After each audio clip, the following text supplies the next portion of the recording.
March 7th, a frustrated future.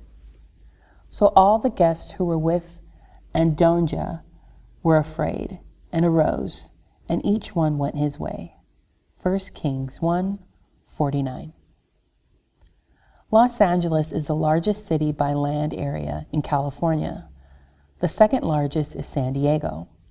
The third largest city in California by land is not Sacramento or San Jose, but of all places, California City, about 100 miles northeast of Los Angeles.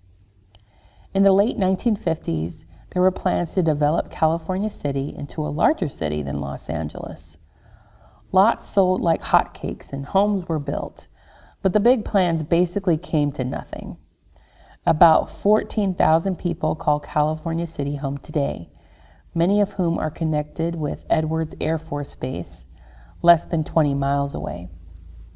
Scottish poet Robert Burns once wrote that the best laid schemes of mice and men go often askew. The Bible teaches that if God is not in your plans will come to little. When King David was nearing the end of his life, Adonijah, David's fourth son, declared himself to be the new king. His supporters gathered and exclaimed, "God save King Adonijah." If Adonijah became king, Solomon not only would have not ascended to the throne, but also in all likelihood would have been killed by his half-brother. When word of Adonijah's insurrection reached David, he announced that Solomon would succeed him as king. So all the guests who were with Adonijah were afraid and arose, and each one went his way. A king without followers isn't much of a king. And before long, Adonijah's power grab was over, and he was pleading for his life. Wise people make plans, but wise plans are made in accordance with God's plans.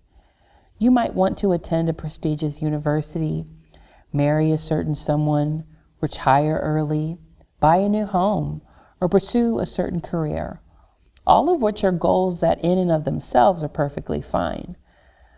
But if your plans for your life are not consistent with God's plans for your life, pursuing those plans can only secure a frustrated future.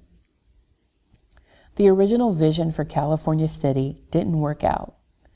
But if your plans are connected to God's plans for you, they'll work out every time.